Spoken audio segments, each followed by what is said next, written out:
чөбү менен каралбаган. Буга чейин биздин чыгармачыл топ Ысык көлдүн Бостери айылындагы Золотые Пески пансионатына барып, андагы санитардык абал, тазалык, имараттын кароосуз калгандыгы боюнча маселени жеринен чагылдырган эле. Бирок анда пансионаттын жетекчилиги жок болуп, бир топ суроолор ачык бойдон калган. Эми бул берүүдө жетекчи кандай деген жоопторду берди, толук көрө аласыздар.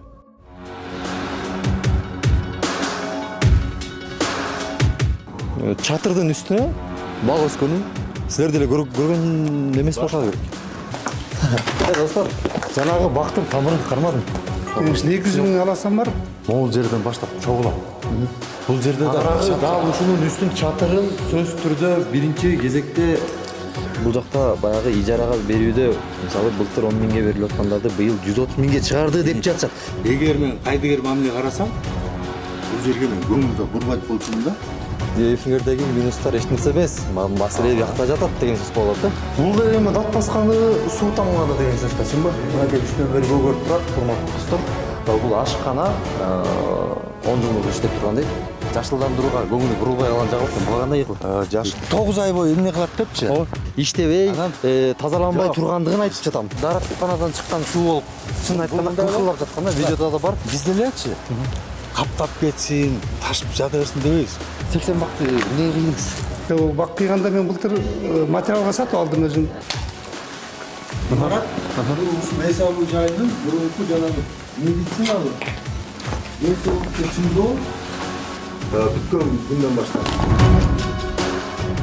Пансионатты биринчи бөлүгүндө кандай көрсөңүздөр, дал ушундай өзгөрүүсүз эле көрөсүздөр. Себеби эч кандай жумуш болгон эмес. Урматтуу достор, биз кайрадан Золотые Пески пансионатындабыз. Мынакей оосунан кирбей эле бул жагынан аттап кирип кетсең болот да. Себеби дегенде биягынын баары талкаланган, ичинин баары мынакей өзүңүздөр көргөндөй оранчы талкаланган. Анча-мынчалар бул жактан спирт ичимдиктерин алып ичип кетишет. Өткөндөгү таңылып турган көлкүлдөмө суу боюнча ошол бойдон күнү бүгүнкүдөй өзгөрүү жок. Эч өзгөрүү жок. Андан бери убакыт эле өттү. Өткөндө өзүңүздөр көргөндөй эле бул жакта да фонтан иштебей эле. Жогору жактагы баннерлердин баары айрылып түшкөн бойдон, ошол бойдон. Бул суроого жетекчи чуу дегенде эле акча каражатына байланыштуу кызматкерлердин жетишсиздиги себеп болуп жаткандыгын белгиледи. Мисалы өсүп турган чөптөр, курап турган жерлер сизге деле уят болсо керек. Эми бул баягы табигый көрүнүш да, чөп дегенчи. Эми аны өсөт, бирок эми баягы убагында отоп, суарган боюнчачы. Мына мындай да. Кызматкерлерге тапшырмалар коюш керек. Ойлогон ойду кыстаган турмуш жеңет болуп, бизде жашылдандыруу боюнча 3 эле кызматкер. Территорияны шыпырып тазалоо боюнча 4 кызматкер. 25 гектарга. Ага эми могу ак кайыңдардын курап турган сизге деле мына колубузча жетишинче түтүктөр менен тыштап чыгарып атабыз. Жетекчи кызматкерлердин аз айлыкка иштебей жатат дегенде жүйөсү бар. Анткени пансионат бул жаранга 198 миң сом карыз. Эми 30 жыл иштегенден кийин эми жумуштан кеткенде бар. Эми айлык ала албасак. Мисалы. Эми айлык ала албайбыз. Айлык канча эле? 200 миңди аласам бар мен. Эми эфирдин мындан аркы бөлүгүндө биз жашылдандыруу болбогондугун, даарат суулары бакчаны басып жаткандыгын, 80 бактын кыйылышы, пансионат каралбай калганы, таштандынын толуп кеткени, ижаранын ири суммага көтөрүлгөндүгүн жана башка ушул сыяктуу суроолорго жооп алып көрсөтөбүз. Эфирдин мындан аркы бөлүгү комментарийсиз болот. Мисалы сиз деле ал сюжетти көрдүңүз да, чынбы? Көрүп ар бирин тактап сөздөрүн баарын талдап чыктыңыз да. Эми мынакей ушул тургандарды кайра ордуна эле коюп, ордуна эле ийип койсо болот болчу да. Мисалы мен аны көрдүңүз да, чынбы? Бул жерде коридор болуп атпайбы? Коридор болгондочу, мунун сыртынын жабылыш себебин билесизби? Эмнеге? Түнүктүү болуп турбайбы, көгөрүп? Жок, көгөрүп кеткен. Анан бул жаап койгон. Бул не решение проблемы да, орусча айтканда. Мен ошон үчүн сизди чатырга азырынча дейм. Жок, чатырга чакырбадымбы? Чатырга чакырдым да. 20 жылдан бери жасалбаган ишти жасалып атат. Жакын арада жасалабы? Ооба. Ушул жер. Бул жер кийинки жылы жасалат. Анан көбүнчө көрүүчүлөргө дагы эң эле күлкүлүү жер мына ушул суу болуп жатат да. Эң эле күлкүлүү. Я албетте бул кичинекей эмнеге буга асылды дегишиңиз мүмкүн, бирок эми ошентсе деле.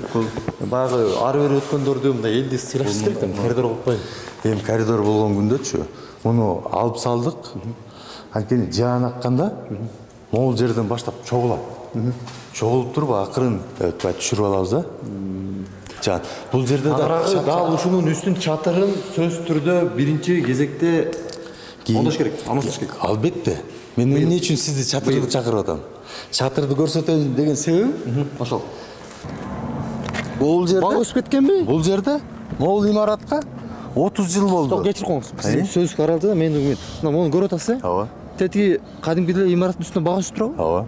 Мен туура эле көрүп атам. Ооба. Өзүм кеткен жок. Туура эле. Бул имарат кечөө каралбай калган жок. 30 жылдан бери каралбай жатат. Бул жерде 1000 квадрат бар. Азырчы. Ичине кирип көрсөтөм. Бирок эң кызыгы буга чейин эле көп эле жерди тарттык, көп эле мамлекеттик имараттарды тарттык, бирок дал ушундай имараттын үстүнө, чатырдын үстүнө бак өскөнүн силер деле көргөн эмес болушуңар керек. Мына быйылкы сиз өткөндө айттыңыз, пансионаттын жетекчилиги эмне кылып атат деп. Туура. Мына эмне кылып атканда бул кинотеатрдын үстүн 680 квадрат. Мына ушуну жаптырдым. Быйылкы Оңне? мээнетим ушул. Анткени алдында көп миллиондук имарат турат, буюм турат. Бул Союз убагындагы креслолор Жаңы ойдон го? сапаты эң сонун акыбалда. Мен эч кимдин колун карамаган эмесмин. Кинотеатрды чатырын жаап, оңдоп койгонго. Анткени ушунча мүлк туруп, ушунча баалуулук туруп, ушул даражага жеткирген бул кайдыгерлик да. Мына 381 миң сом кетти атпайсызбы? Ошол кайсыл жабдууларга кетти ошол акча? Үстүндөгү толугу менен мына жана материалдарга, жумуш иштерине кетти. Үстүн жабуу. Үстүн жабуу иштерине. Үстүн жабууна кетти. Үстүн жабуу иштерине кетти мына. Болбосо мындан эле суу тамган. Мындан суу таммак турсун, акчы. Суу аккан жерлер ушул окшойт деп койдум. Суу агып, мына бул ламинаттын баары көгөрүп, мына чирип бүткөн. Мына. Анан эгер мен кайдыгер мамиле карасам, бул жерге мен көңүлдө бурбайт болчумун да. Анан мына азыр Суу агат экен мындан дагы. мындан эми укмуш агат. Негизги бул эс алуу жайын көйгөйү чатырдын баягы бузулушуна. 10 жыл мурун иштен чыккан экен. Бул да эми дат басканы, суу тамганы деген сөз да, чынбы? Мына үстүнөн бери көгөрүп турат, урматтуу достор. Бул ашкана 10 жыл мурун иштеп турган дейт.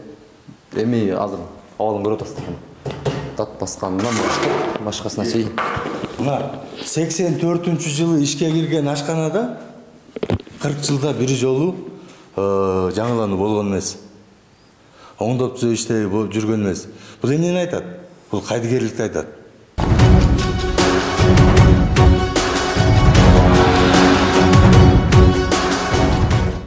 Ижара алынуучу коттеджди Эмне эсеп 130 миңге деп кызык болуп жатат. Мына ошол коттеджди мен сиздерге көрсөтүп коеюн. Бул коттедждин чарчысы 70 чарчы метрге жакын. Ушул коттеджди 18-жылы, 19-жылы, 21-жылы 10 миң сомго алып келишкен. Бир сезон. Бир сезонго. 10 миң сомго деген эми 12 орундуу коттеджди 10 миң сомго ким берет? Айтсаңыз? Анан мен ошол жигиттерге айттым, ай, жигиттер, кичине уят эмеспи? Бул мамлекеттик мүлк. 10 миң сомго сен даже жеке буюңду бербейсиң. Имарат эмес. Десем, биз да эми ушинтип алып жүрүп иштеп көнгөнбүз дейт. Кантип бересиң 10 миң сомго? Эми бул баягы бул ушул жер абдан чоң көйгөй болуп турат да. Муну эми өзүңүз деле билип жатат чыгарсыз. Бул система, бул эски система. Жана Q400 деп коет, Q600 депчи. Муну модернизация кылыш керек. Оңдош керек. Аны үчүн Чынын айтканда бул жактын иши бүткөн экен да. акча каражат керек. Канча? Мен айта албайм, азыр ошо долбоорлоого бердик. Кандай кылып? Жанагы Азыр баягы бул жактан ашкан суу видеодогу чында тура агып келет. кайсы? Видеодо агып. Жок, ал бул тушта эмес.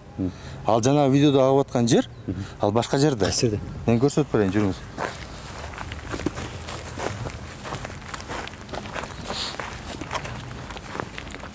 Бул деген мына пансионаттын эски котельниги болгон. Ооба. Бул Айтып котельнийден беришти. ысык суу бүт корпуска кетчү. Центральное отопление, центральное горячее водоснабжение болгон. Ал өчөт. Өткөндө биз келгенде мына азыр сорусуп калып турмун аларчы. Ушулардын бардыгы баягы дааратканадан чыккан суу болуп, чын айтканда кылкылдап жаткан да, видеодо да бар. Анан бул немеси тарыхын кандай? Муну кантип кирген? Ол ичинен чыкты. Биякты тазалады да. Мына бул пакет эме пластиктер. Жа трубага келип забивать этип коет. Тагыраагы бул жакты тазалап турсуздар да. Иш болуп тур да. Мындай да. Биз делечи каптап кетсин, ташып жата берсин дебейбиз.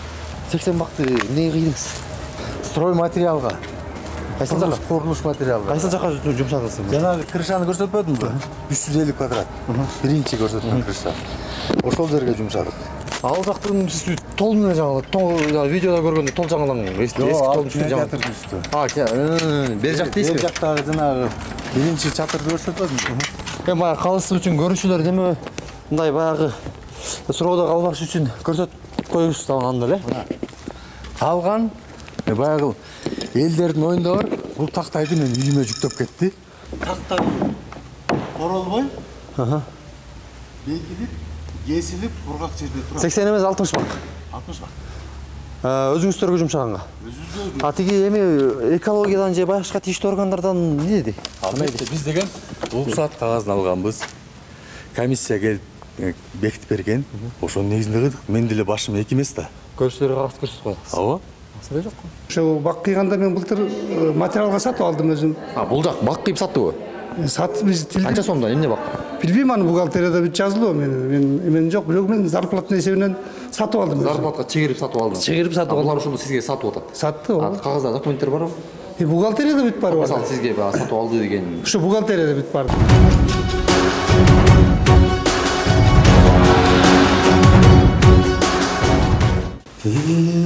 Кадимкидей эле кино тартчыдай эле эски карачы ураансын мына. Жана сиздер айтып аткан үстүнө баг өсүп калыптыр деп атпайсызбы? Не, ошо бакка барабызбы? Ошол үстүнө чыгат жүрүңүз. Караңыздарчы. Ушунчалык кайдыгерликтин негизинде эмне деген гана имарат. Бул эми 1 жылдык эмес, 2 жылдык эмес. Баягы 30 жыл деген сөздү мода кылып алдык го. Эми 30 жылдын ичиндеги болгон жыйынтык мына сиздерге. Туугандар. Мына. Бул Жер деген жалпы эсебинен 1000 квадрат. Эки кабат. Имарат. Бул ушул эс алуу жайынын мурунку жанагы медициналык ден соолукту чыңдоо борбору болгон. 90-жылдары иштен чыккан Советтер Союзу бүткөн күндөн баштап. Достор, жанагы бактын тамырын кармадым. Мынакей, жанагы бактын тамыры ушул. Азыр ушундан чыгырсак эле узун бак өсүп кетти. Көрдүңүздөрбү? Ал.